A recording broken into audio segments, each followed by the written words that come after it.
சஹாபாக்கள் என்னுடைய ஈமான் அதிகரிக்க வேண்டும் என்பதில் அவர்கள் போட்டி போடுவார்கள்.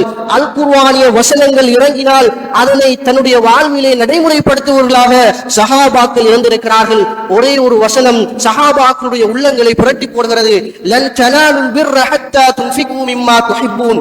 நீங்கள் விரும்புகின்ற ஒன்றை அல்லாஹ்வுடைய பாதையில் செலவு செய்யாத வரைக்கும் நீங்கள் சுவனத்தை அடைந்து கொள்ள மாட்டீர்கள் என்ற ஒற்றை வசனம் சஹாபாக்களுடைய உள்ளங்களை புரட்டி போடுகிறது. தஃப்ஸீரிய உலமாக்கள் அல் பிர் என்பது இங்கு அல்லாஹ் சுவனத்தை தான் நாடுகிறான் என்பதை தெளிவுபடுத்துகிறார்கள். ஒரு வசனம் சஹாபாக்களுடைய உள்ளங்களை புரட்டி போடுகிறது.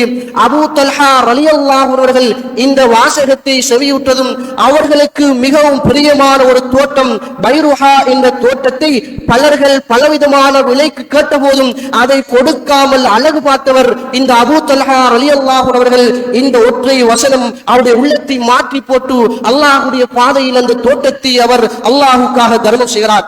இதற்கான முதன்மையான காரணம் அவருடைய உள்ளத்தில் ஈமானிய உணர்வுகள், ஈமான் அவருடைய உள்ளத்தில் இருந்ததால்தான் அவர் அல்லாஹ்வுடைய பாதையில் செலவு செய்தார்.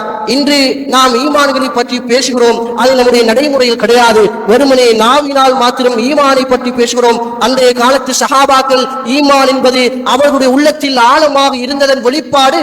அதை அவர்கள் இந்த உலகத்தில் வெளிப்படுத்தினார்கள் என்பதை நானும் நீங்களும் ஒருபோதும் மறந்துவிடக்கூடாது.